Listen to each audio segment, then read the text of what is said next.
Oke, silakan saya sudah merekamnya. Oke, makasih Kak Dwi. 2 JP Kak ya, 1,5 jam. Siap, siap. Ya, 1,5 jam, Kak. Oke, kita lanjut. Ayo Kak Miftah, apa yang dimaksud dengan uh, refleksi itu kaitannya dengan pembelajaran PJOK tadi udah disampaikan oleh Kak Erna bahwa ini kaitannya dengan introspeksi, kaitannya dengan menilai diri. Berarti kalau ini ada kaitannya dengan introspeksi atau menilai diri, yang namanya menilai itu pasti kita tahu bahwa ada yang sudah lebih, ada yang masih kurang. Betul nggak, Kak? Betul. Berarti refleksi itu maknanya adalah apa saja yang kita sudah lakukan di dalam proses pembelajaran, baik itu yang sudah baik atau apa yang belum. Intinya seperti itu, Kak ya. Intinya seperti itu. Nah, sekarang kaitannya dengan yang masih refleksi. Kenapa sih kita harus melakukan refleksi itu di dalam proses pembelajaran? Kenapa harus kita lakukan refleksi? Kan tadi dibilang kalau refleksi itu adalah proses kita menilai diri kita. Nah, sekarang kenapa harus kita berefleksi? Tujuannya apa sih? Lalu refleksi ini untuk apa kira-kira? Untuk memahami respon siswa, begitu kok. Jadi ada respon dari siswa itu harus bagaimana. Untuk memahami respon siswa. Apa ini? Di dalam sebuah pembelajaran PJOK. Ya. Untuk memahami respon siswa terhadap pembelajaran PJOK. Terus Kak Feni? Kalau refleksi bagi guru itu untuk meningkatkan peran guru dalam memahami cara belajar siswa. Cara belajar siswa. Kak Jackson, mengapa sih kita harus berefleksi dalam proses pembelajaran? Kalau sesuai dengan pengalaman saya ya di sekolah, di SMA 3, kan Ya. refleksi itu kan ada dua, ada refleksi untuk siswa, ada juga refleksi untuk guru, di mana kita di dalam model pembelajaran kita di sekolah, itu refleksi untuk siswa itu seperti di mana setelah kita menyelesaikan pembelajaran, kita merefleksikan kurang materi yang diberikan kepada guru untuk siswa. Terus ada timbal balik dari siswa merefleksikan kembali kurangnya atau kurang apa saja ya dari kita yang kita berikan kepada guru. Misalnya materi yang kita sampaikan kepada siswa itu kurangnya di mana? Itu siswa merefleksikan kembali kepada guru maupun guru merefleksikan lagi kepada siswa di dalam model pembelajaran yang kita berikan kepada siswa itu sendiri. Kalau di sekolah ya, kalau di SMA 3 itu seperti begitu. Dan di SMA 3 itu setiap minggu itu ada refleksi antara guru dengan guru. Misalnya setiap hari Jumat di SMA 3 itu ada refleksi di mana setiap guru merefleksikan kembali materi yang diberikan kepada siswa. Kurangnya di mana materi yang kita sampaikan atau kita berikan kepada siswa itu sendiri. Itu dari saya. Sesuai dengan pengalaman yang ada dalam ini di sekolah ini ya, di SMA 3. Itu mungkin dari Oke, luar biasa. Kak Erna, silakan Kak Erna. Oke, terima kasih Kakak. Kalau menurut saya, kenapa harus melakukan refleksi? Agar mengetahui sejauh mana hasil belajar atau apa yang kita berikan kepada anak itu tercapai atau tidak. Ada lagi? Ada lagi, Kak? Kak Silvana, silakan. Iya, Kak Silvana, rupanya ada gangguan soal suara ya, kita nggak bisa dengar. Tapi Kak Silvana dengar kami, dengar saya, dengar teman-teman yang lain. Oke, baik Kak. Baik, dari beberapa paparan yang tadi telah disampaikan oleh Kak Feni, Kak Miftah, Kak Jackson, bahwa refleksi itu ternyata adalah proses yang tadi ada masih kaitannya dengan bagaimana guru menilai dirinya, kemudian setelah siswa juga demikian, lalu ada progresnya apa, umpan balik yang tadi seperti dikatakan oleh Kak Jackson ya. Siswa pada akhirnya akan memberikan umpan balik juga kepada guru terhadap proses pembelajaran yang sudah dilaksanakan. Begitukah kira-kira Kak Jackson tadi maknanya? Iya, seperti begitu, Ibu Ya. Ketua. Ibu Ketua ya.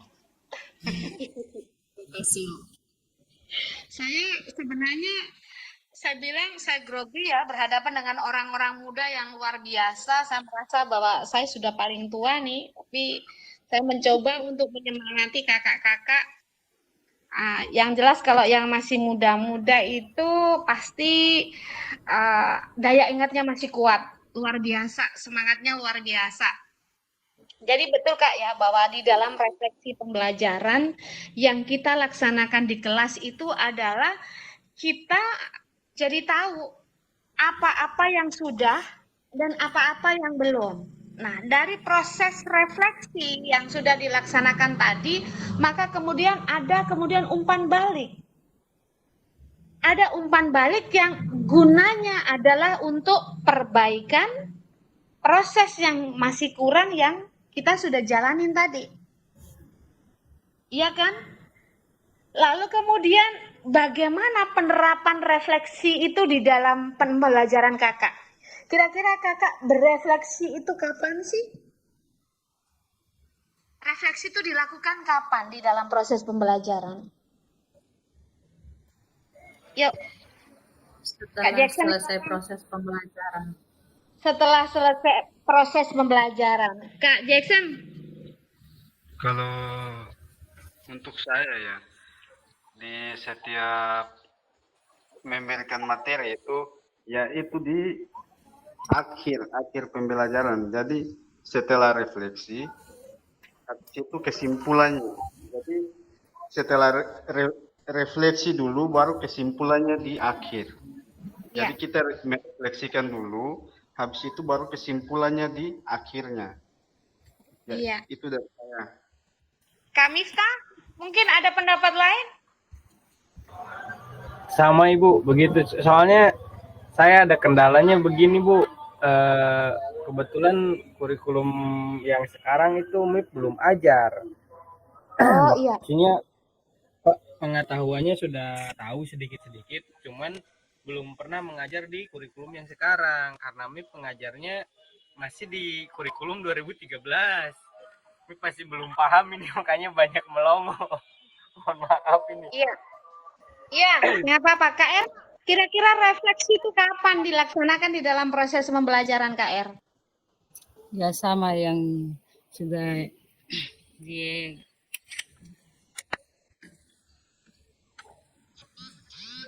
Halo, KR? Ibu ini kakak yang marah jaringan di sini ada lagi tidak bagus jadi. Dimaklumi B2 saya tahu. Baik kakak. Nah tadi seperti disampaikan Kak Feni, Kak Miftah, Kak Jackson bahwa refleksi itu rata-rata jawabannya adalah di akhir proses pembelajaran. Di akhir pembelajaran ya. Iya Kak Jackson ya. Yang saya tangkap kayak gitu ya.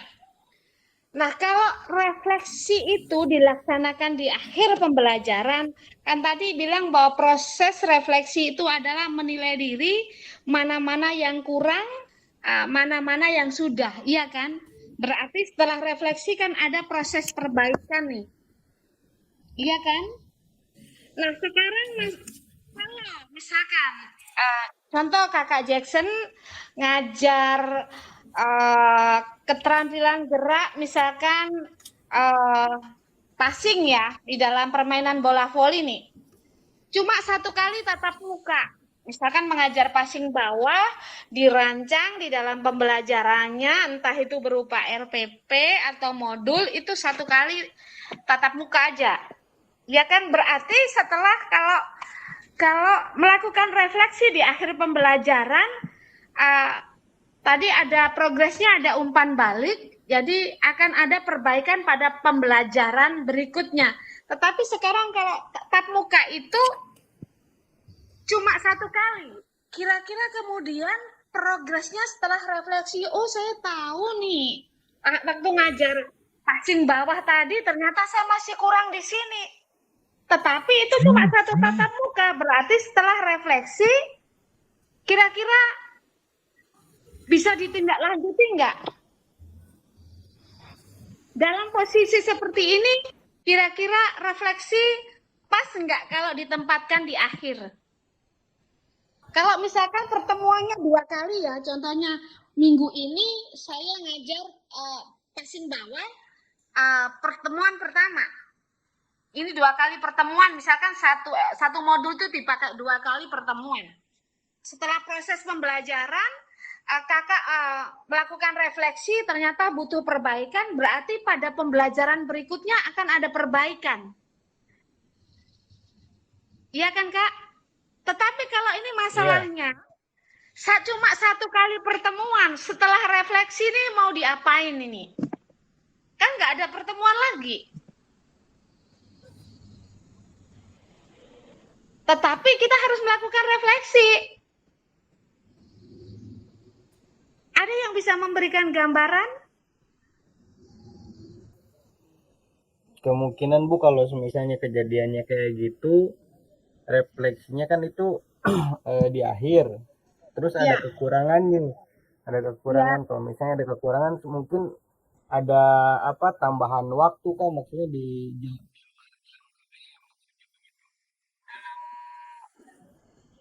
maksudnya bagaimana ya, pokoknya di tambahan waktu di luar KBM begitu, di jam KBM. Berarti itu di luar pertemuan. Iya Ibu, maksudnya di luar pertemuan kan itu cuman 1 modul tuh. Kalau di luar pertemuan dalam bentuk apa Kak? Kalau misalnya di luar pertemuan, nah maksudnya Kegiatan ekstra. dimasukkannya ke ekstrakurikuler. Berarti udah beda dong. Ini kan tatap muka pembelajaran. Intrakurikuler. Kalau ekstrakurikuler kan udah beda lagi nih Kak. Sekarang saya coba kasih ilustrasi. Tadi kan pada intinya sudah benar jawabannya, sudah pas. Kalau refleksi biasanya rata-rata saya juga biasanya kayak begitu ya. Selalu melakukan refleksi ini di akhir pembelajaran. Nah, masalahnya sekarang kalau cuma 1 kali pertemuan, bagaimana kita akan melakukan perbaikan dari hasil refleksi atau umpan balik yang ada? Boleh nggak kalau di dalam selama proses pembelajaran ini, misalkan di tengah-tengah ini, kita melakukan refleksi sambil ngajar. Kan tidak perlu waktu khusus, oh stop anak-anak, Bapak Ibu mau lakukan refleksi kan, nggak gitu kan? Kan ini mengalir saja kan? Contohnya begini, misalkan kakak-kakak merancang modul pembelajaran. Saya pakai model pembelajaran misalkan discovery learning, contohnya begitu. Apakah kakak-kakak sadar bahwa selama dalam proses ini discovery learning betul-betul sintaknya jalan? Kadang-kadang kan kita nggak nyadari, termasuk saya ya, mengalir begitu saja kan Kak. Terkait dengan apa yang saya sampaikan tadi, kalau cuma 1 kali tatap muka, efektif enggak kalau refleksi dilakukan hanya di akhir pembelajaran? Apakah bisa refleksinya itu selama proses pembelajaran? Supaya langsung rubah strategi. Oh ternyata ini enggak efektif, saya rubah strategi. intinya pada tujuan pembelajaran itu tercapai. Bisa diterima, Kak? Bisa Bu. Bisa Jadi ini. bisa reflektifnya bisa diganti atau dirubah bukan di akhir, jadi di tengah-tengah Kak, atau di saat pas jam berlangsung begitu. Jadi intinya refleksi tidak harus selalu di akhir pembelajaran. PJOK nih, yang saya bilang PJOK nih ya, tidak harus selalu harus di akhir. Bisa juga di dalam proses itu, mungkin di tengah.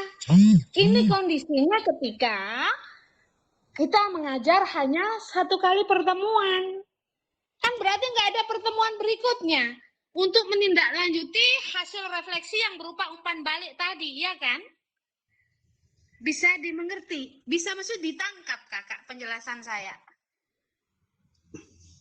Ini yang termasuk bagian daripada ya, ini bagian termasuk daripada paradigma pembelajaran PJOK. Kita punya pola-pola pikir bagaimana tidak selalu dia statis begitu loh. Kalau misalkan refleksi itu dilakukan di akhir pembelajaran, itu dia akan efektif ketika mungkin pembelajarannya selama 2 kali pertemuan. Oh iya, pertemuan kemarin saya masih ada yang kurang. Berarti akan saya perbaiki di pertemuan berikutnya. Tetapi kalau itu cuma 1 kali pertemuan, berarti setelah refleksi ada umpan balik, katong mau tindak lanjutinya di mana? Kalau tadi disampaikan Kak Feni bisa lalui ekstrakurikuler, padahal ini pembelajaran adalah intrakurikuler, nggak bisa ditindaklanjutinya lewat ekstrakurikuler. Ekstrakurikuler itu adalah pilihan minat dan bakat anak-anak, pengembangan diri. Sedangkan pembelajaran kita di kelas adalah intrakurikuler. Bisa Kak ya? Bisa diterima nggak Kak? Bisa diterima Kak? Bisa Kak, bisa. Paham. Ya, berikutnya kalau sudah bisa diterima, kita akan lanjut. Saya nggak bisa buka laptop, buka di LMS. Saya menggunakan remote ya Kakak, rencana moderasi ya. Yang ini juga sama isinya dengan LMS, cuma udah di print out. Coba kakak-kakak lanjut kepada yang berikutnya Kak. Lanjut pada elaborasi isi. Kakak lihat di LMS masing-masing. Elaborasi isi.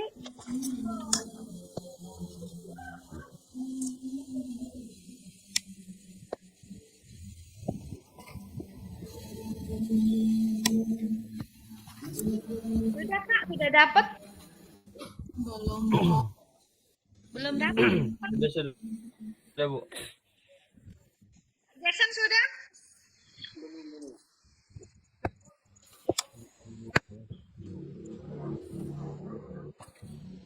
Kak Jackson udah dapat? Apa yang didapatkan Kakak dari elaborasi isi? Belum.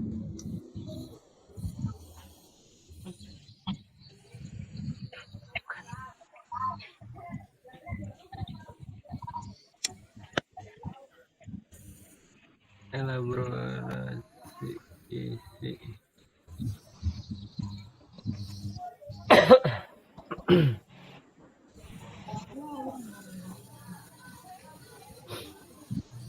Jaringan. Iya, pelan-pelan kalau kendalanya jaringan. Sabar Kak ya. Setelah kita mengetahui keyakinan kita belajar saat ini sebagai beberapa jawaban dan lagi dalam salah secara untuk membantu diri kita menggunakan cara balik dan lalu hanya melakukan refleksi daripada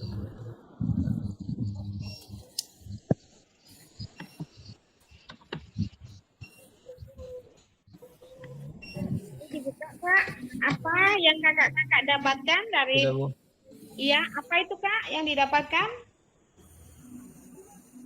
salah satu cara untuk membantu diri kita kembali terus mengingat dan berusaha mengembalikan PJOK pada esensinya. Kita perlu banyak melakukan refleksi, masuk lagi ke refleksi terhadap kegiatan pembelajaran yang kita lakukan. Apa itu refleksi? Bagaimana menulis refleksi yang lebih baik? Berapa model penulisan bagi yang kita gunakan bersama peserta tutor? Tadi apa itu refleksi dan bagaimana penerapannya refleksi dalam pembelajaran? Sudah kan? Nah, sekarang kakak-kakak saya tanya, apakah kakak-kakak selama proses pembelajaran sudah menerapkan refleksi di kelas? Sudah Bu, kebanyakan di akhir. Sudah. Apakah selalu atau kadang-kadang? Kalau saya kemarin jawabannya kadang-kadang. Kalau saya ingat. Memang Itu sudah. kadang-kadang Kak. Saya juga kadang-kadang Bu. Kak Jackson bagaimana? Kalau Kak Jackson saya yakin nih. Kak Jackson? Kalau Jackson biasanya terus refleksi terus. Kak Jackson bagaimana? Apakah selalu? Ya kalau saya tuh waktu di kelas aja, kalau di lapangan itu ya kadang-kadang. Kalau di lapangan kadang-kadang ya. Kesulitannya apa kalau di lapangan Kak melakukan refleksi? Karena kalau di lapangan itu kesulitannya itu dalam siswa. Biasanya akhir pembelajaran itu siswa banyak udah lari keluar dari lapangan ketika praktek.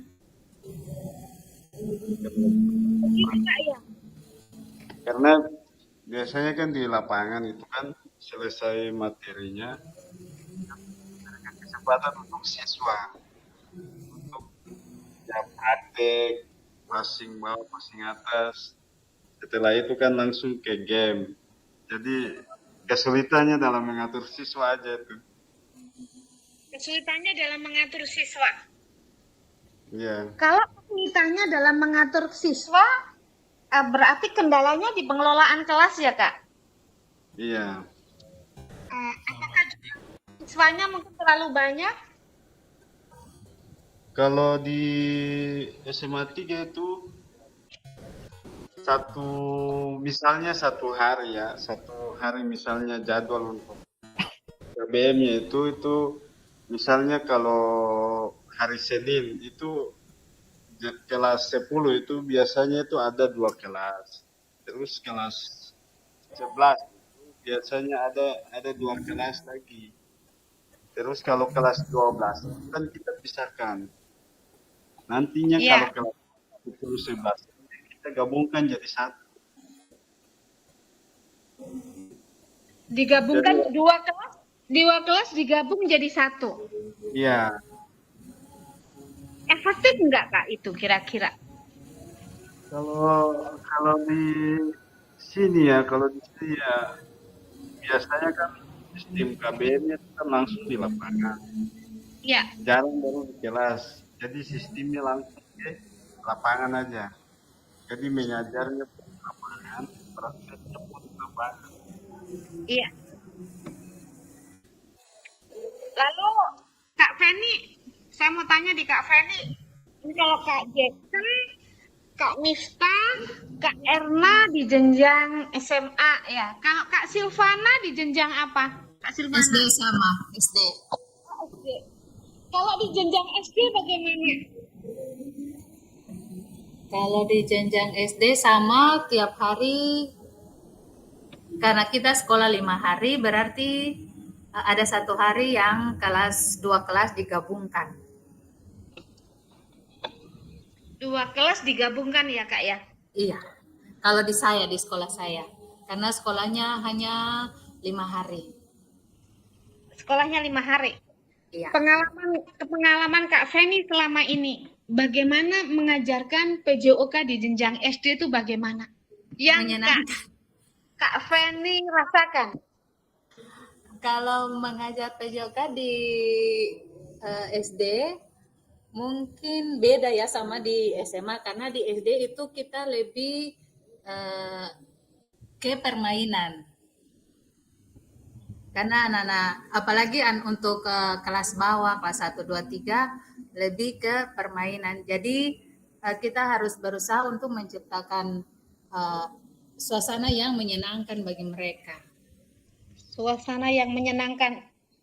Menciptakan suasana yang menyenangkan. Yang Maksudnya kayak tidak terlalu fokus. Contoh kayak macam kita apa namanya? Contoh misalnya ada materi tentang atletik, berarti kita menciptakan permainan yang bertujuan untuk atletik itu. Misalnya kayak jalan. Berarti kita apa namanya?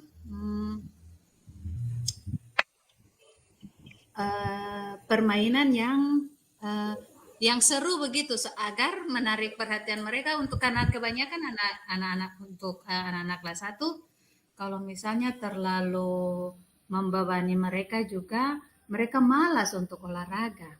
Tetapi ketika kita menciptakan permainan yang menyenangkan, mereka senang. Mereka senang. Kalau Kak Miftah bagaimana? Bagaimana menciptakan suasana pembelajaran Kak Miftah, Kak Jackson, Kak Erna yang menyenangkan? Karena yang saya alami nih ya, mudah-mudahan bukan tidak sama dengan Kak Jackson, Kak Miftah atau Kak Erna. Anak tuh diajak olahraga paling susah, ya males, olahraga capek, panas, ini itu. Pernah ngalami yang kayak saya alami enggak, Kak? Yang di jenjang atas, kalau anak SD Paling kan senang Ibu, seperti paling apa? senang. Paling Iya. senang. Kalau Walaupun hujan, tapi mereka senang untuk olahraga. Kalau Kak Miftah, Kak Jackson bagaimana? Suasananya bagaimana? Saya pengen tahu dulu nih. Iya, Kak? Kak Jackson, Kak Miftah? Dari saya dulu ya. Kalau Ya. kalau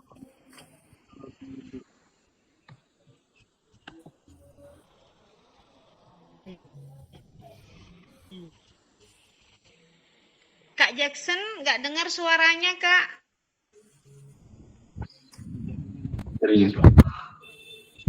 Ya, halo. Halo semua. Iya. Semangat Kak Jackson, Kak Jackson ngantuk. Ayo, bertahan. Bagaimana Kak Jackson? Bagaimana menciptakan kondisi suasana di kelas tuh menyenangkan? Apakah selama proses pembelajaran tuh anak-anak seneng, atau Kak Jackson pernah dapatin keluhan dari anak-anak misalkan males pelajaran olahraga? Atau begini, waktunya ya, silakan. Kalau di SMA 3 ya, kalau di SMA 3 itu biasanya kalau ada keluhan itu biasanya dari siswa yang perempuan. Jadi siswa perempuan itu kan identiknya dengan panas kan.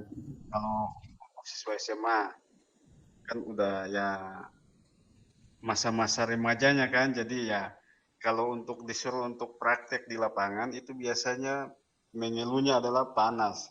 Tetapi kalau untuk siswa laki-laki itu kalau namanya jam penjas itu mereka malahan tambah senang karena kalau jam penjas itu kan biasanya itu tentang permainan kan. Jadi misalnya kalau materinya selesai itu kan ada game kalau di SMA 3. Jadi kita memberikan materi dasarnya, misalnya passing bawah, passing atas. Setelah itu kan selesai. Mereka memperhatikan. Setelah itu masuk ke game. Jadi siswa itu tidak hanya mempraktikkan saja, tetapi langsung memberikan game Dan dari situ mereka tahu bahwa oh permainan bola volinya begini, permainan sepak bolanya begini, cara mainan bolanya begini, passingnya begini. Jadi tidak hanya untuk memberikan materi saja, misalnya satu dua siswa maju ke depan terus mencontohi misalnya passing passing bawah, passing atas, ya setelah itu selesai tidak. Tapi di sini setelah selesai materinya, kita langsung memberikan langsung ke game permainan sehingga mereka lebih senangnya ke permainan itu. Dan kadang kalanya mereka langsung ada yang merespon begini, Bapak Guru, kenapa materinya saja begitu? Kenapa tidak langsung ke gamenya? Jadi di sini Untuk kalau maunya langsung ke permainan, gamenya. ya, kalau di SMA 3 itu lebih senangnya mereka ke permainan. Jadi biasanya ada yang bilang begini, ah Bapak Guru passing bawah passing atas itu kan kita sudah tahu, terus kita memberikan respon lagi kepada mereka. Memang untuk passing bawah passing atas itu kan memang udah tahu, tapi cara untuk perkenaan bola sama tangan itu kan biasanya kan banyak yang keliru. Perkenaan bolanya itu kan banyak keliru, terus cara untuk passing bawah itu kan banyak yang keliru. Biasanya ada yang asal-asalan, ada yang passing passing tangan itu kan lengan tidak rapat, ada yang lengannya seperti oh begitu. Jadi perkenaan bolanya itu kan tidak pas, tidak sesuai.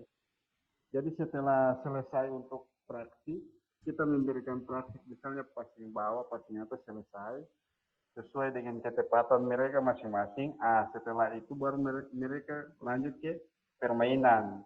Jadi tidak hanya siswa itu hanya praktik ini caranya passing bawah, passing atas, tetapi langsung ke game supaya mereka juga kan tahu oh cara mainnya begini untuk melawan antara teman dengan temannya itu kan mereka sudah tahu. Kan kebanyakan kan kalau siswa itu untuk yang perempuannya ketika bola mengenai tangan kan mereka bilang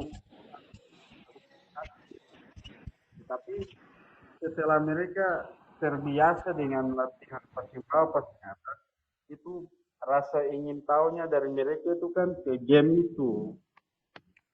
Jadi setelah praktik passing bawah passing atas langsung ke game supaya apa rasa ingin tahunya mereka ke permainan itu lebih banyak. Iya ya seperti begitu karena kan di sini kan kita langsung ke lapangan terus. Ya. Oke, sudah Kak? Iya seperti begitu. Ya, Kak Miftah, saya ingin dengar dari Kak Miftah nih. Iya Bu, kalau saya tergantung siswanya sih, tergantung siswanya. Jadi ada di dalam satu kelas itu kan ada yang sedikit, yang jumlah siswanya ada yang 27 sampai ada yang 34. Kalau ada yang 34 itu ya cukup kewalahan juga sih Bu, apalagi di matahari kayak ini jam 12, jam-jam terakhir ini paling paling parah.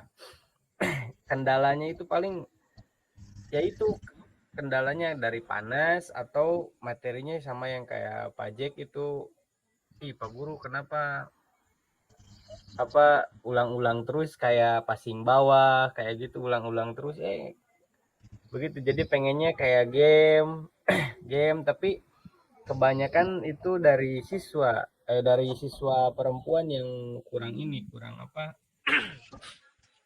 masuk di lapangan. Nah tapi kalau misalnya untuk di kelas itu biasanya saya misalnya kan masih kurikulum 13 dipakainya 3 jam, dipakai 1 jam atau 1,5 jam itu di luar di kelas untuk ngasih materi.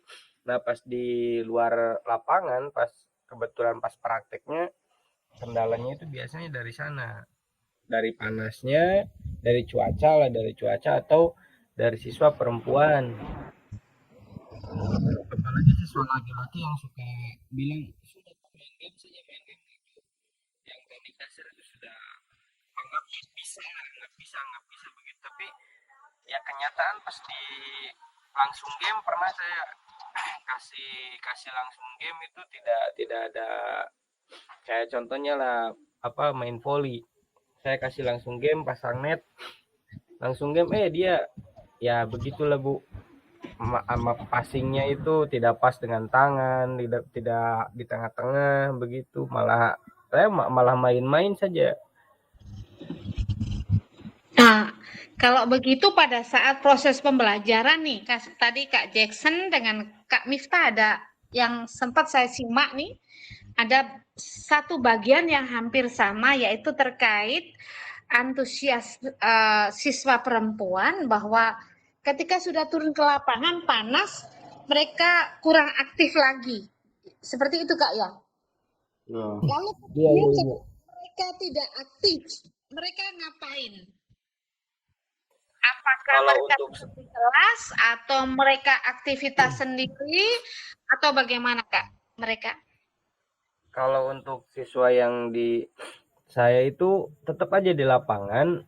Jadi melihat siswa laki-lakinya itu untuk bermain, cara bermainnya. Lalu saya juga sambil komunikasi dengan siswa perempuan nih, cara misalnya contohnya kayak gitu, cara apa dari bola voli, cara passing itu yang baik yang kayak gini.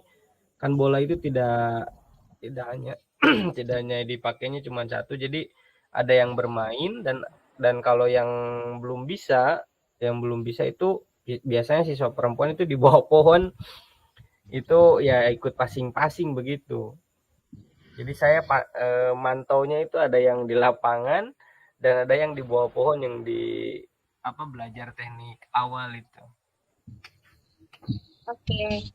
Kak Erna atau Kak Jackson mau tambahkan lagi silakan. Ya, kalau di saya kan guru PJOK kan ada 3, ada Pakres, tambah dengan ada alumni baru masuk. Jadi kita kan 3 di SMA 3 ini. Guru PJOK kan 3. Jadi misalnya ya sama seperti Pak Miftah. Saya seperti Pak Miftah. Jadi biasanya kan guru lagi siswa yang tidak mampu atau tidak tahu melakukan passing bawah, passing atas, itu biasanya kan tempat yang paling paling aman adalah di bawah pohon. Nah, itu pun biasanya kalau mereka berteduh di bawah pohon, itu kan bolanya kan biasanya kan kita kasih keluar bola itu di lapangan itu biasanya misalnya bola voli itu kita kasih keluar itu kan ada tiga bola. Jadi biasanya yang berteduh di bawah pohon itu biasanya mereka mengambil bola, lalu dengan sendirinya mereka melakukan yang namanya passing bawah, passing atas, ya pokoknya main-main sendirilah. Nah, di sini kan kita kan guru 3, jadi ada satu yang memantau yang di lapangan yang sementara itu, dan ada yang kita yang lain kan dengan sendirinya kita ke siswa yang perempuan lalu memantau mereka dengan caranya ya ini anak-anak cara untuk passing bawahnya seperti begini, yang benarnya begini, passing atasnya yang benarnya begini, terus smashnya begini. Terus kalau yang lainnya itu biasanya kita misalnya tidak ada wasit kan, tidak ada wasit, jadi ya main, nah ganti jadi wasit aja, jadi wasit satu dua, ada wasit lain sebelah dengan di sebelah itu. Kalau di SMA 3, jadi ya kendalanya hanya itu, hanya panas itu saja yang Berarti di SMA 3 udah ada kolaborasi ya antara Kak Jackson dengan rekan sejawat ya pengampu mata pelajaran PJUK yang lain ya. ya kalau di SMA 3 itu misalnya satu hari itu kan ada 3-4 kelas ya. Jadi 3-4 kelas itu misalnya kelas 10-11, 3-4 kelas itu kan kita kan udah bagi hari, misalnya hari Senin hari ini, misalnya jam mengajarnya saya. Minggu depannya lagi diganti Pak Kres. Jadi saya mengajar, Pak Kres yang memantau. Terus minggu depannya lagi misalnya Pak Kres yang mengajar, saya dan teman-teman guru ini tugasnya memantau. Jadi ada kerjasama antara tim di sini di SMA 3. Jadi tidak ada yang namanya saya guru PJK mengajar khusus di kelas 10, kelas 11. Jadi khususnya hanya di kelas 10, kelas 11. Tapi di sini kan kita bagi. Pokoknya biarpun saya mengajar kelas 11, tapi saya juga bisa mengajar kelas 12, kelas 10. Begitupun dengan Pak Elmar. Misalnya Pak Elmar mengajar kelas 10, bisa mengajar kelas 11, kelas 12. Begitupun dengan teman saya yang baru masuk. Misalnya mengajar kelas 11, tetapi pun bisa mengajar kelas 10, kelas 12. Jadi ada kerjasama yang baik. Oke. Kak, ini kan sekarang udah ada terkait dengan pembelajaran yang kakak udah lakukan di kelas. Tadi saya dengar sudah cukup bagus, Kak Miftah. Ini nanti sebelum saya nyambung ke teman yang lain ini, bagaimana kemudian kakak-kakak menyiapkan rancangan pembelajaran di dalam proses itu sehingga betul-betul bahwa pembelajaran yang akan kakak laksanakan tadi itu betul-betul bermakna, berpusat kepada peserta didik dan berdasarkan kebutuhan belajar peserta didik kita. Apakah proses ketika mau merancang pembelajaran di awal itu kakak melakukan tahapan, contohnya mungkin analisis mungkin kondisi sekolah, aset yang ada di sekolah, lalu kemudian kakak-kakak udah tahu karakteristik belajar siswa saya itu kayak apa, sehingga pada akhirnya kakak akan tahu kebutuhan belajar dari anak-anak itu seperti apa. Apakah proses itu dijalankan atau seperti mengalir saja kayak yang lalu-lalu? Ini berangkat dari pengalaman saya ya. Waktu saya mengajar dulu nih, ya pokoknya nyusun aja RPP atau modul ajar yang saya mau pakai ngajar. Terkadang lepas, terlupakan bahwa saya tidak mempertimbangkan aset apa yang saya bisa manfaatkan untuk pembelajaran di kelas saya. Kan nggak selama kalau yang sekarang ini kan dengan SK Beskap 032 capaian adanya revisi capaian pembelajaran, kakak-kakak tentunya udah pahami ya, khususnya yang untuk sekolah penggerak sudah jalankan kurikulum merdeka. Apakah sudah kebutuhan belajar peserta didik itu kakak-kakak melalui proses tahapan yang tadi diantaranya saya udah sebutin nih, udah melakukan analisis sumber daya yang ada di sekolah ini apa-apa saja, kebutuhan belajar, minat anak-anak, karakteristik peserta didik, apakah proses itu kakak-kakak juga laksanakan sebelum merancang pembelajaran, maksud saya?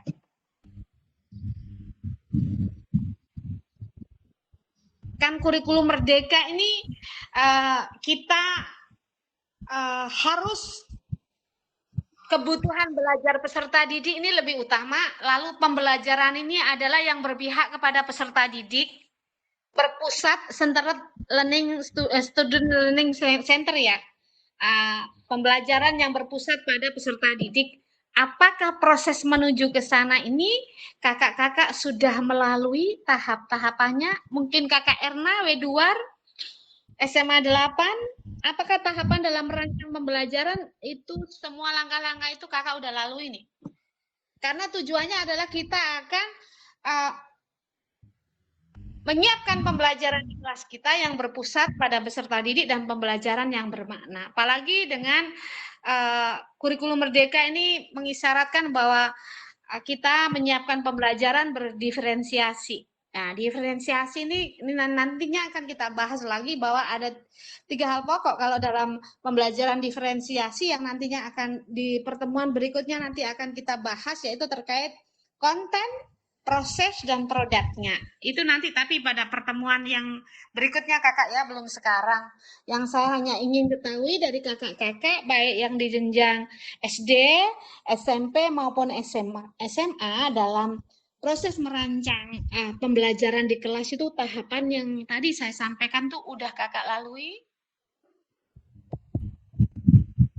Kak Devan, udah dilalui kak?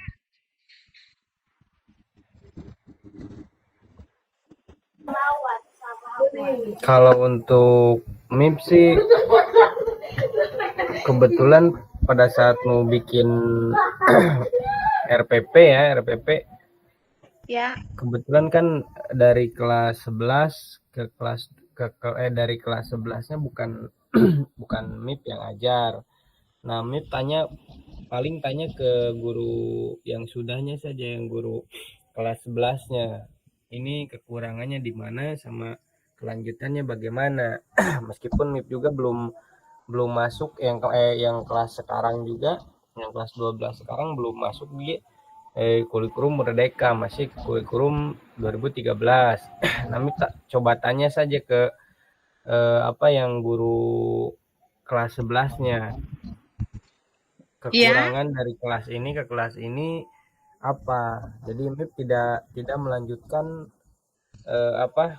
materi awalnya, itu materi dasarnya itu tidak terlalu lama, apalagi kelas 3 itu tidak ada yang MIP ajar sekarang, tidak ada di materi dasar, langsung ke game sama ya peraturan pertandingan yang kayak gitu.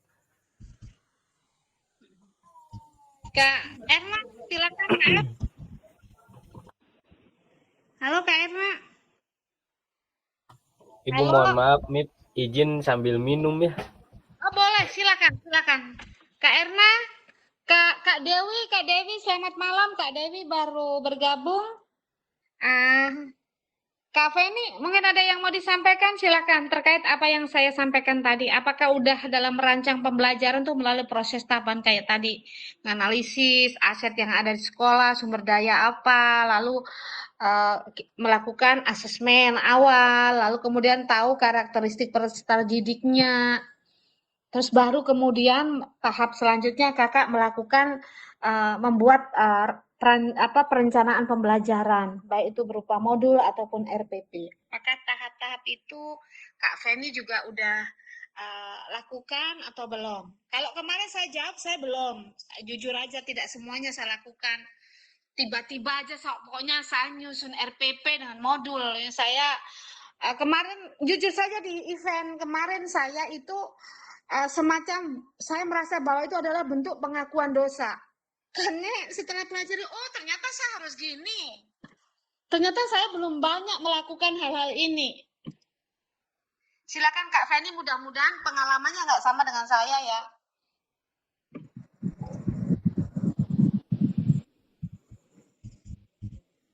Kak Feni masih mic-nya dikasih hidup?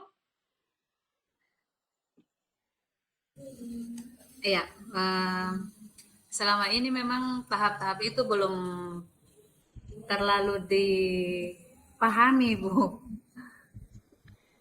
Jadi ya mengalir begitu saja. Tidak melalui tahapan-tahapan itu. Tidak melalui tahapan mengalir, berarti pengalaman saya nggak beda jauh dengan Kak Feni. Saya mengaku dosa. Iya, saya mengaku dosa. Iya, betul. Kak Erna, silakan. Ada seperti ngalami saya kayak dengan Kak Feni nggak? Kalau saya kemarin pengakuan dosa terlalu banyak. Kak Erna. Oke, Kakak. Silakan Kak Er. Mic-nya dulu Ya, Kak. kalau di SMA 8 seperti tidak beda jauh dari Kakak Feni. Jadi ada tahap-tahap yang saya lakukan, ada juga yang saya tidak lakukan. Jadi contohnya kalau mau masuk ngajar, itu awalnya saya tanya dulu ke siswa, ada contohnya suka olahraga apa, Tapi ditanyakan ya ke siswa, sukanya belajar apa? sukanya olahraga apa, sukanya olahraga apa. Dari situ saya mulai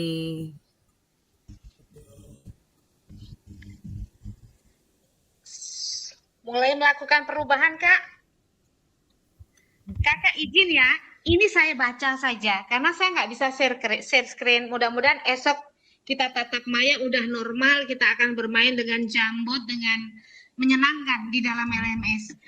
Jadi kakak ada 7 karakteristik praktik mengajar efektif. Itu ada juga di dalam kakak-kakak punya modul belajar yang ada di LMS itu ada 7 karakteristik praktik mengajar efektif. Di antaranya yang pertama itu bahwa ketika kita akan melakukan proses pembelajaran di kelas, kita tuh fokus pada tujuan. Fokus pada tujuan dan konsekuensi dari proses pembelajaran yang kita akan lakukan. Itu penting Kakak ya. Lalu kemudian yang kedua, menggunakan siklus monitoring, evaluasi dan mengecek kembali praktek mengajar yang kita lakukan. Yang itu adalah bagian daripada tahap-tahap refleksi yang tadi sudah kita bahas tadi Kakak. Bahwa di dalam refleksi itu tuh sudah mengandung makna monitoring, evaluasi dan mengecek kembali praktik mengajar yang sudah kita lakukan. Udah baik atau belum, atau masih ada yang kurang atau sudah cukup, itu ada makna di dalam kita sebagai pengajar yang reflektif. Yang berikutnya kita menggunakan bukti dan data ya Kakak ya, dalam melakukan penilaian terhadap keberhasilan peserta didik kita. Jangan kemudian data itu kita tidak dapat, pada akhirnya timbul kasus anak yang rajin, yang pinter karena kita nggak ngapal, apalagi kalau siswanya banyak, kita nggak punya data yang akurat, pas di akhir semester ternyata terjadi kesalahan dalam mengolah nilai. Pasti saya yakin pernah Kakak, apalagi dengan jumlah siswa yang sampai 1000, sampai mau banyak sekali, apalagi jumlah pengajar yang kurang. Terkadang hal itu bisa saja terjadi. Kenapa? Karena kita nggak punya data yang valid. Tapi semoga ini tidak terjadi di kakak-kakak. Lalu kemudian di dalam proses kita mengajar ini kita harus, yang tadi disampaikan Kak Jackson, di SMA 3 udah bagus, ada bentuk kolaborasi dengan rekan sejawat. Kalau sudah kita berkolaborasi, berarti di sana akan ada saling bertanggung jawab, saling terbuka. Betul Kakak Jackson? Pasti seperti itu ya. Kalau kita udah berkolaborasi, pasti tanggung jawab, terbuka dengan sesama rekan sejawat, itu otomatis mengalir. Kemudian, hal apapun yang kita lakukan di dalam proses pembelajaran itu, tentunya dengan melalui sebuah pembelajaran yang memang bersumber pada hal yang ilmiah. Bukan artinya data, misalkan kita mengambil sumber pembelajaran. Nah, sumber pembelajaran itu tentunya yang terkait dengan apa yang kita akan ajarkan, dan memang ini sumber belajarnya itu valid begitu loh. Kita nggak salah ngambil. Contohnya gini, sekarang regulasi kurikulum merdeka ini berubah. Elemen dan capaian pembelajarannya itu sudah ada. Lalu kemudian kita merancang, kita nggak melihat merancang pembelajarannya baik berupa RPP atau modul ini, kita tidak memperhatikan regulasi yang ada, sehingga apa yang akan kita lakukan ini bisa salah jalan, tidak sesuai dengan capaian pembelajaran yang ada di dalam regulasi yang terkait dengan kurikulum merdeka.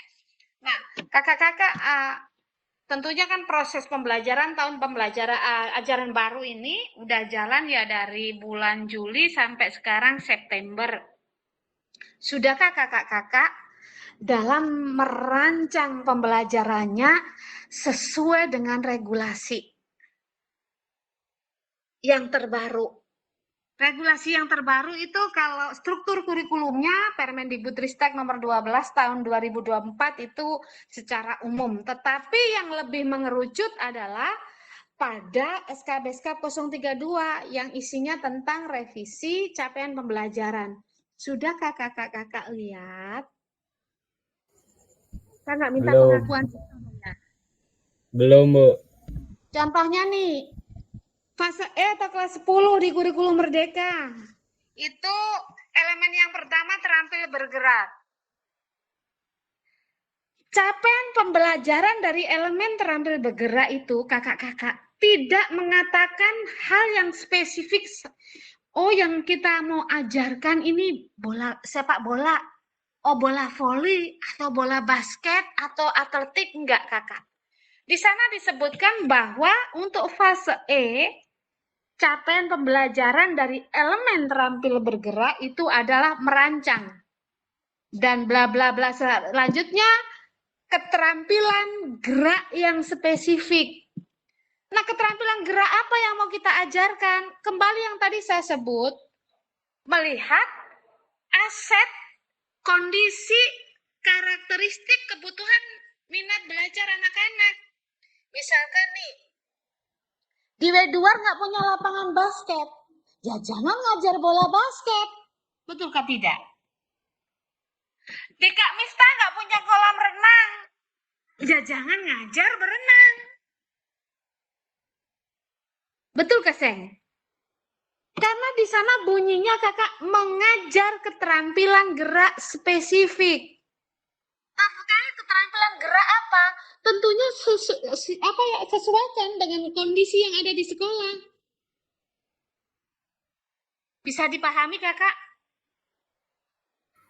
Jangan kemudian nanti kurikulum Merdeka rasanya masih K13 dengan KIKD ya. Nanti ada di sini merancang pembelajaran nih. Nah, nanti kalau misalkan kakak-kakak menghendaki dari jenjang SD, SMP, SMA dalam merancang pembelajaran PJOK, mau kita misalkan action langsung, ketemu langsung boleh. Mau minjem tempat di SMA 1 atau di SD Impres Watwahan boleh, saya siap mendamping. Intinya bahwa sekarang bagi sekolah yang udah jalanin kurikulum Merdeka, ingat revisi perencanaan pembelajarannya harus disesuaikan dengan SKBSK 032 tentang revisi capaian pembelajaran tuh dari jenjang TK sampai SMA, SMK, SLB luar biasa. Di halaman berapa nanti masing-masing kita akan ketemu. Nah, ini kaitannya dengan 7 karakteristik praktik mengajar reflektif yang saya sebutkan tadi, bahwa kita harus selalu upgrade terhadap perubahan-perubahan yang sedang ada. Demikian kakak, mungkin ada yang masih mau diungkapkan terkait dengan profesionalitas kita sebagai guru mata pelajaran PJOK. Jadi di kegiatan ini kita dituntut profesional di bidang kita. Jadi kalau kakak-kakak tadi ya ikutin tadi pembukaan, begitu banyak pertanyaan, begitu banyak hal ini, kita harus samakan konsep, samakan persepsi bahwa kita sebagai guru mapel PJOK harus betul-betul paham tentang kompetensi kita. Bahwa pembelajaran PJOK itu punya karakteristik sendiri. Nah, sekarang saya mau tanya nih, setuju nggak kakak-kakak? Kalau di sekolah misalkan begini, buat modul harus seragam. Setuju nggak kakak-kakak dengan prinsip kayak gitu? Buat RPP-nya harus seragam modelnya. Setuju nggak? Tidak, Ibu. Tidak. Kak Jackson? Tidak. Kak Feni? saya setuju kalau saya. Oh, Kak Silvana. Oh, alhamdulillah Kak Silvana udah dengar suara. Ternyata suaranya merdu. Ya, Kak, Terus terima kasih. ya, Mungkin di awal tadi saya berbicara sedikit ya, Kak. Di awal tadi saya memang pakai laptop, memang suaranya gangguan. Akhirnya saya berusaha untuk pakai handphone saya. luar biasa. Salut, salut Kak. Semangat, semangat. Iya. Salut, semangat. Sama Kak Karena Silvana. memang saya memang ingin untuk berbicara. Akhirnya saya berusaha untuk menggunakan handphone saya dan ini jadi. Luar Eh, biasa. Silakan Kak. Pertama-tama saya memperkenalkan diri dulu karena awal tadi saya tidak sempat. Nama saya Silwana Temin, mengajarnya di SD Naskat Matias 3 Langkite. Oke. Sesuai dengan paparan tadi, saya sangat mengapresiasi tentang kegiatan ini yang dibuat oleh BGP dan dikhususkan untuk kami guru PJOK yang memang sekian banyak di Kabupaten Maluku Tenggara, tapi cuman beberapa saja yang namanya sudah didaftar dan sekarang ini 15 orang, tapi yang saya lihat di sini tidak cukup 15 ya Kak. Iya. Oke. Sesuai dengan paparan tadi, banyak hal yang saya alami di sekolah saya, sesuai dengan proses pembelajaran yang saya hadapi. Yang terakhir tadi yang Ibu Kakak sampaikan itu, untuk modul pembelajaran, saya tidak setuju dengan biasanya orang yang harus seragam.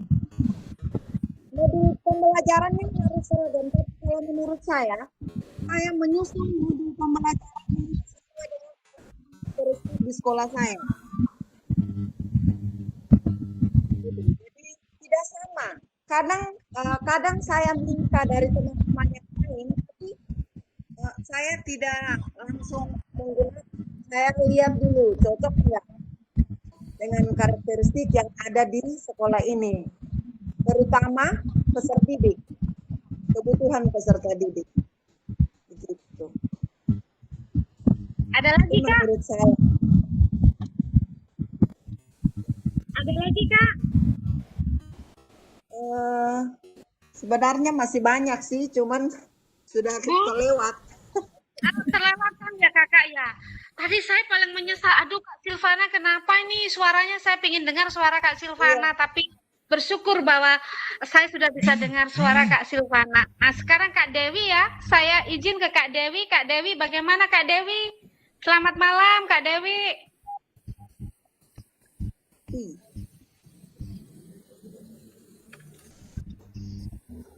Ya Kak Dewi, selamat malam. Saya dengar suara Kak Dewi.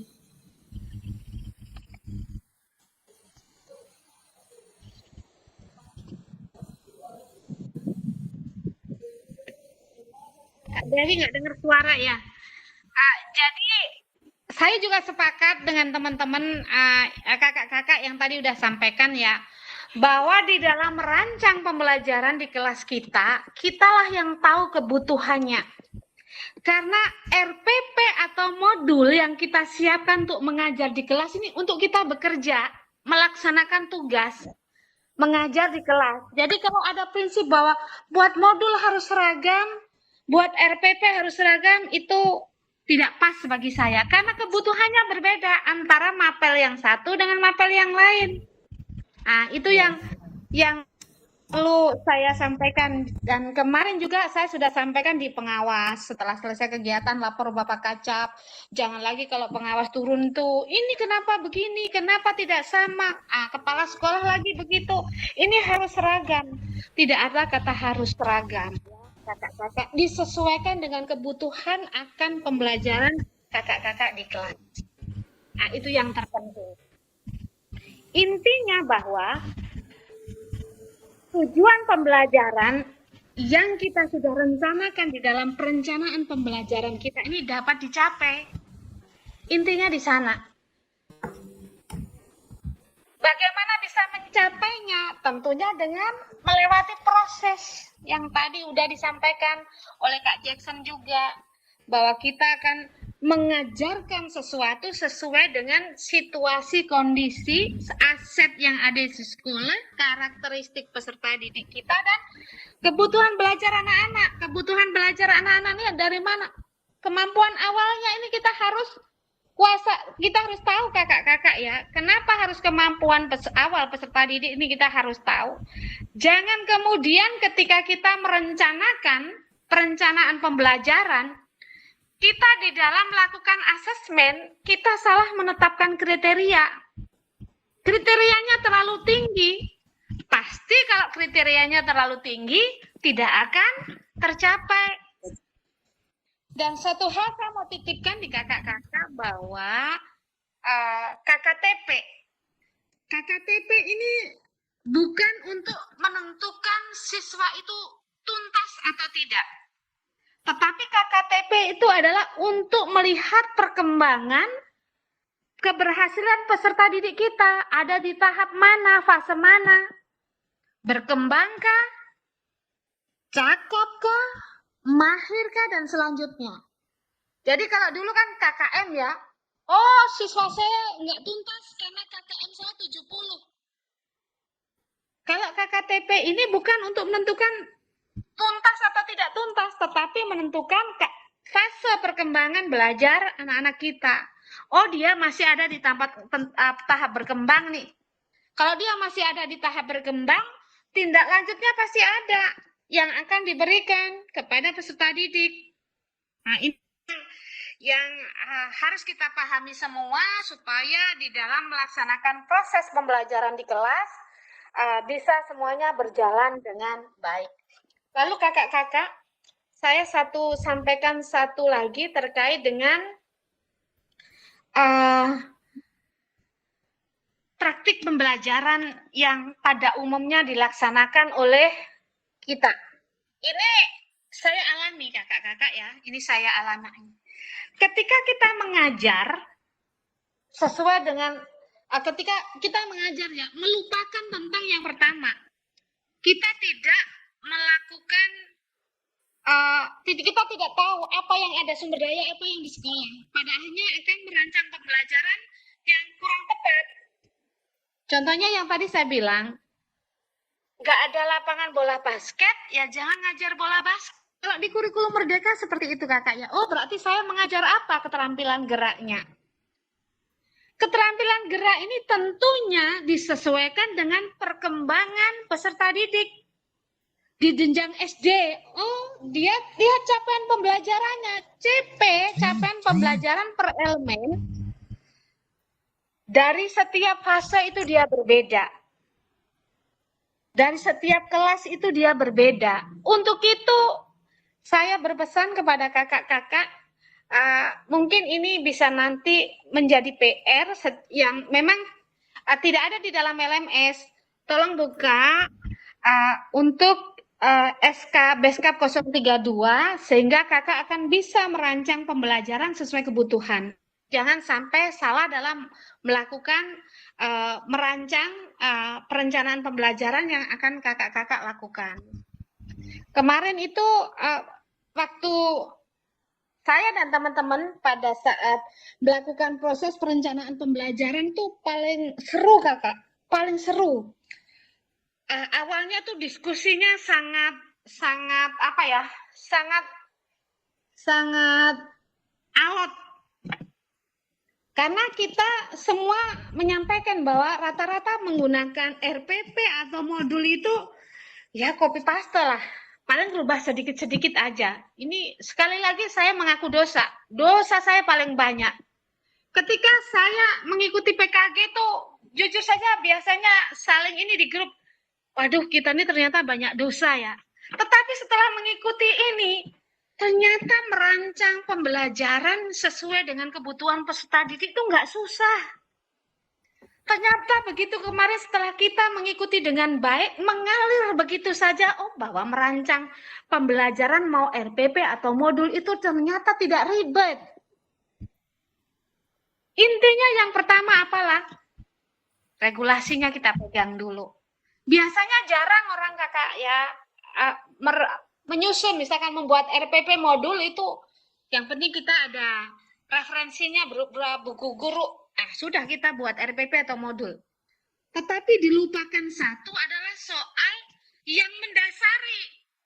Padahal itu penting, landasan dasar hukum itu penting untuk kita ketahui dulu. Itu penting supaya tidak salah dalam merencanakan. Saya yakin sungguh bahwa kakak-kakak hebat semua punya pengalaman yang luar biasa selama berproses mengajar.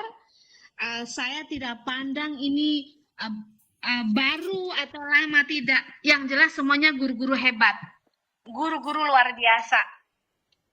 Saya yakin sungguh itu. Buktinya bahwa kakak-kakak berada di room ini bersama-sama, kita belajar bersama, artinya menunjukkan bahwa kakak-kakak sangat luar biasa, sangat hebat bagi saya. Dan apapun yang sudah kita lakukan selama di dalam proses pembelajaran ini, tentunya ini akan sangat bermanfaat bagi kita. Untuk itu juga malam ini mungkin saya minta bantu ke kakak-kakak bisa menghubungi mungkin via Japri dengan teman-teman, dengan kakak-kakak hebat yang lain untuk esok ada bersama-sama kita. Mudah-mudahan esok ini LMS saya sudah normal. Saya akan berupaya dari pagi besok itu fokus diskusi, komunikasi dengan Kak admin dari BGP untuk bagaimana LMS ini normal. Karena pertemuan kita malam ini sebenarnya banyak tugas berupa itu mengerjakan tugas yang ada di LMS ataupun kemudian berdiskusi, itu banyak kakak. Tetapi kita pada akhirnya karena tidak normal kita berdiskusi dalam room dengan tidak meninggalkan esensi dari materi yang ada di dalam LMS kita, yaitu modul 1 ya, tentang paradigma pembelajaran TJOK. Ada lagi mungkin kakak-kakak yang mau menambahkan terkait pembelajaran kita malam ini?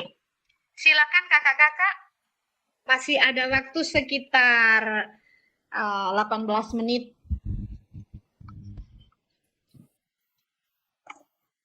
Silakan kakak-kakak. Kalau tidak ada, saya mau bacakan sebuah cerita nih. Ya kakak silakan. Kak, mic-nya dulu kak. Kak, mic-nya. Kak Silvana, mic-nya Kak. Iya, silakan Kak. Oke. Terima kasih. Saya mau singgung atau mau tadi ini yang disampaikan kakak, saya kan boleh terkait dalam proses pembelajarannya yang tadi disampaikan bahwa kalau misalkan di W2 sana itu tidak ada lapangan basket, tidak perlu mengajar basket. Yang setahu saya ya, yang setahu saya itu misalnya kalau memang itu apa namanya pembelajaran yang harus betul-betul harus siswa tahu tentang pembelajaran basket misalnya, itu menurut saya itu diberikan saja teknik atau gerakan-gerakan dasarnya saja kepada peserta didik, supaya peserta didik dia bisa memahami, dia bisa tahu bahwa permainan bola basket ini ternyata gerakan dasarnya misalnya dribble ya gitu. Ya, kalau menurut saya untuk lapangan tidak terlalu merupakan salah satu yang memang harus harus paten gitu. Contoh misalnya di sekolah saya tidak ada kolam renang ya, tapi kalau misalnya materi tentang renang, maka yang biasa yang saya pakai itu adalah lapangannya itu adalah saya pakai meja. Saya pakai meja, kemudian peserta didik itu saya menyuruh dia untuk ada di atas meja. Misalnya renang gaya dada misalnya, nah bagaimana proses tangannya itu seperti apa, kemudian kakinya itu seperti apa, saya memberikan kepada peserta didik dan dia melakukan itu di atas meja. Jadi kalau menurut saya karakteristik dari proses pembelajaran misalnya tentang bola basket dan kalau di sini memang untuk bola basket untuk SD itu memang tidak ada, tapi dia punya gerakan-gerakan dasarnya itu uh, saya biasa perkenalkan kepada siswa bahwa permainan bola basket terdiri dari ya ini pertama cara bolanya seperti apa, tidak sampai kepada permainan, yang penting uh, peserta didik itu dia tahu bagaimana cara mendribble bola. Ya, itu menurut saya seperti itu.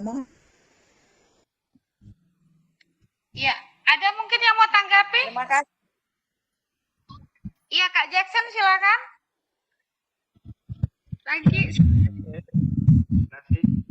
Ya, kalau sesuai dengan di SMA 3 ya, kan kalau di SMA 3 itu kan ada yang namanya kurikulum merdeka, udah pakai yang namanya kurikulum merdeka. Jadi yang sesuai dengan tadi kan kalau untuk membuat modul itu kan kita pada pasti atau lebih yang kita gunakan adalah misalnya saya mengajar kelas 11, berarti yang saya gunakan adalah pasif pasif ya, saya gunakan adalah pasif. Di dalam elemen kita 5 elemen.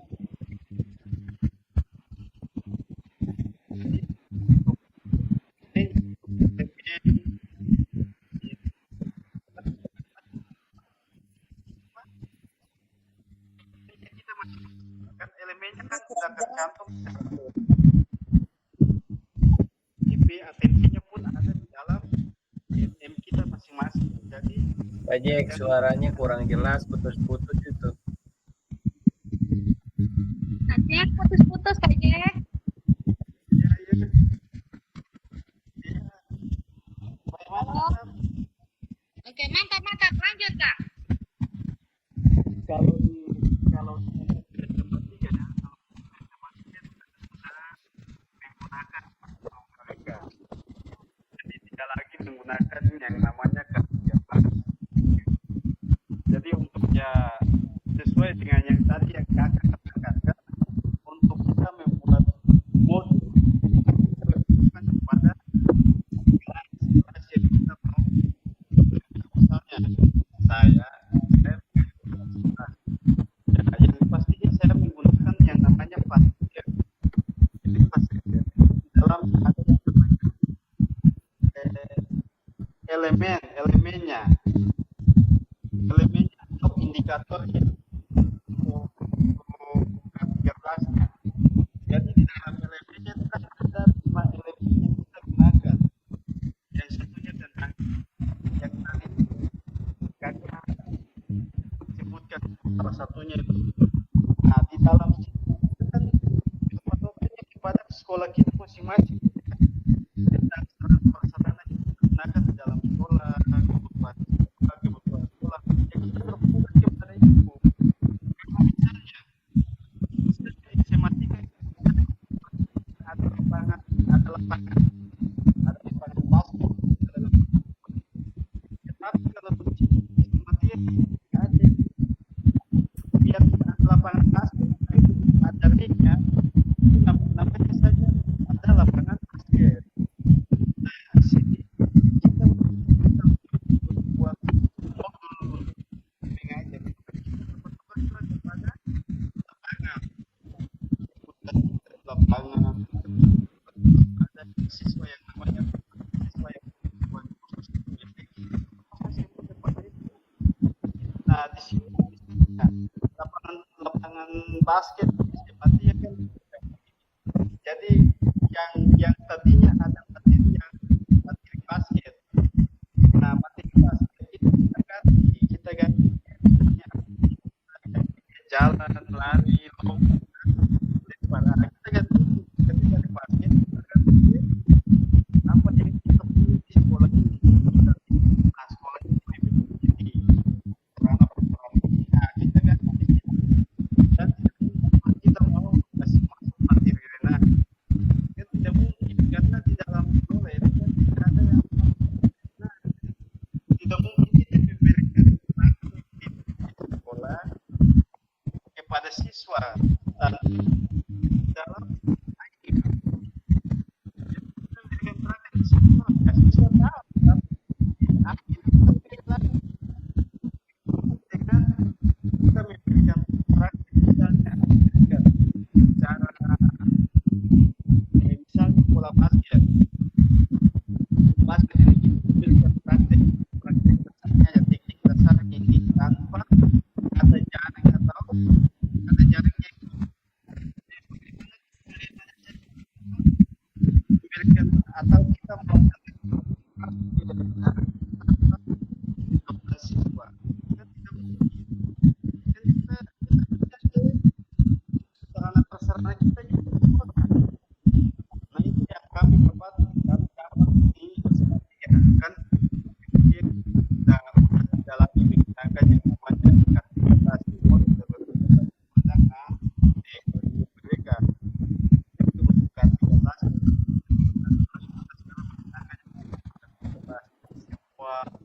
semua kebutuhan kita masukkan di dalam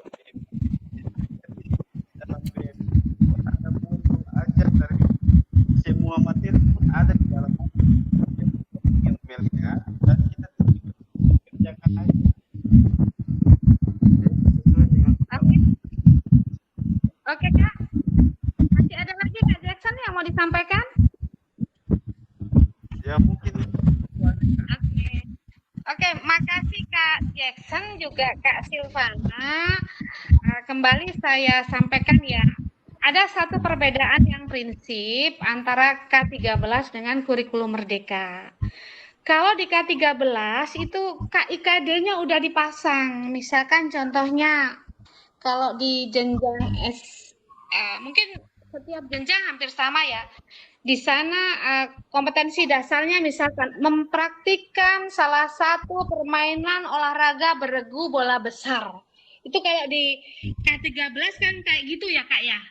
Jadi bola besar contohnya ada 3. Itu bola basket, bola voli, sepak bola. Kita disuruh milih salah satu.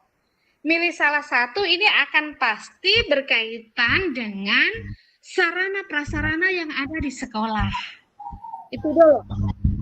Tetapi kalau kurikulum merdeka tidak disebutkan mata pelajaran bola voli, bola basket, sepak bola, atletik, nggak disebutkan. Yang ada di sana adalah capaian pembelajarannya. Kalau yang kelas 10 contohnya, keterampilan gerak spesifik. Insya Allah saya cari halamannya, saya screenshot supaya teman-teman dari jenjang SD, SMP, SMA bisa melihat, oh saya mau merancang pembelajaran di SD nih.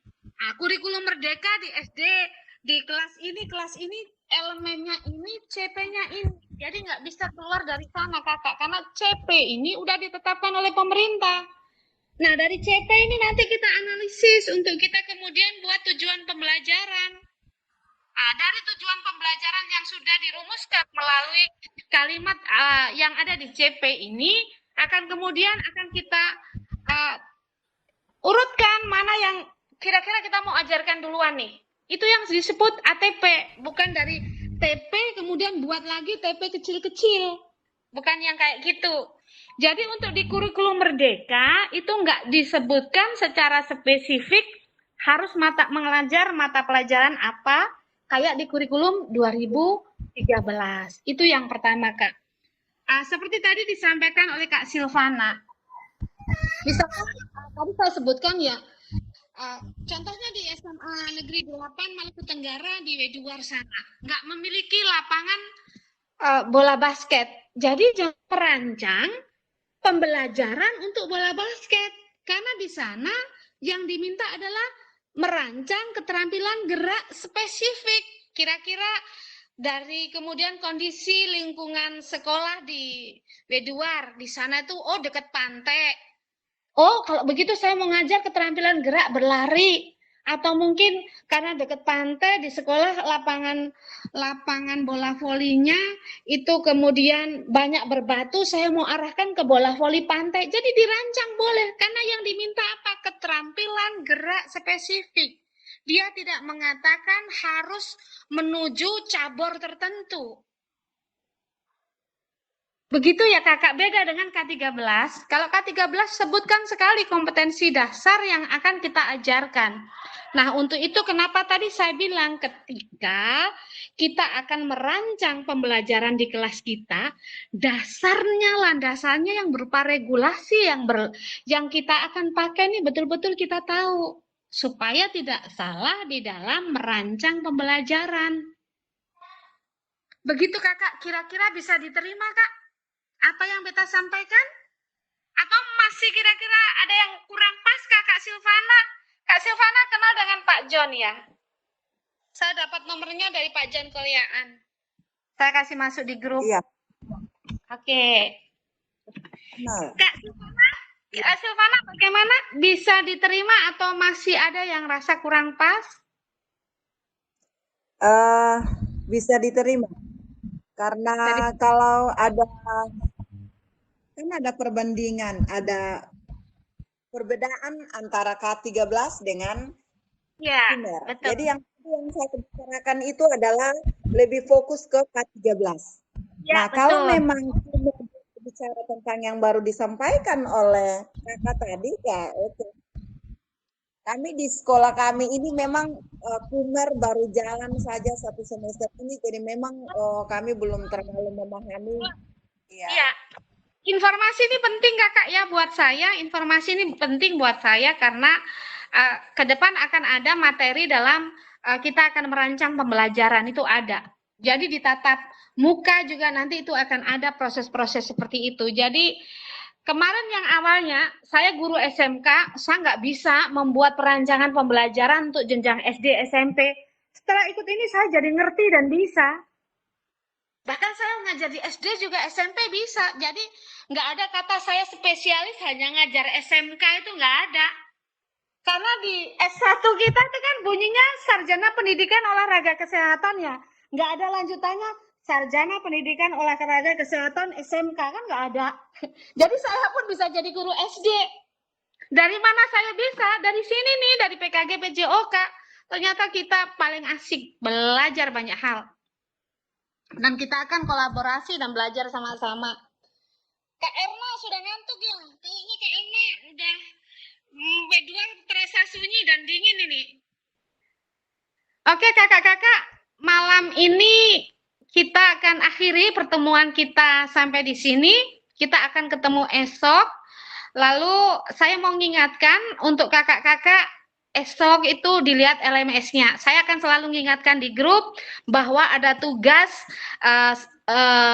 ini yang harus diunggah. Batas unggah tugasnya di LMS tanggal berapa, itu jam berapa, nanti akan saya kasih ingat. Kalau ada kesulitan dalam mengerjakan tugas, mau japri, mau di grup boleh. Boleh ya kakak ya. Jadi rata-rata tugasnya itu nanti diunggahnya dalam bentuk PDF. Boleh kakak-kakak dengan menggunakan Canva, baru nanti diunggah PDF. Boleh kakak-kakak ya? Bisa kakak-kakak diterima? Ya? Masukkan Kak. Iya. Bisa? Bisa, silakan Kak. Iya. Masukkan saja. Kalau bisa, untuk nanti pertemuan Zoom berikutnya, saya mengusulkan untuk kalau bisa selesai jam sekolah, Kak. Bisa? Selesai jam sekolah. Iya, besok kita bahas di grup ya, Kak ya. Boleh, selesai jam sekolah. Kira-kira jam berapa kakak-kakak? Jadi ini nanti kita sepakati, karena kalau yang di SMA setahu saya sampai 2:30 ya, Kak. Kita sepakati ya, kita kalau bisa sepulang sekolah sehingga teman-teman juga bisa manfaatkan fasilitas yang ada di sekolah berupa mungkin internet atau lab komputer. Kita akan sepakati, hari ini memang kondisinya nggak normal nih. Karena Iya. kita saja selesai tadi sampai jam 1, kita masih dengan fasilitator lagi, nanti ada kendala lagi di LMS, kita insya Allah esok normal Kak ya. Insya Allah normal. Ya. Mudah-mudahan normal. Ada yang kira-kira masih mau ditanyakan Kak? Terima kasih ya. Terima kasih untuk semangatnya Kak. Kita akan jumpa lagi esok. Tetap semangat. Dan saya akhiri sampai di sini. Assalamualaikum warahmatullahi wabarakatuh. Dan selamat malam. Selamat istirahat. Selamat malam, Kakak. Oke, selamat malam Ibu semuanya dan Pak Jackson. Selamat malam.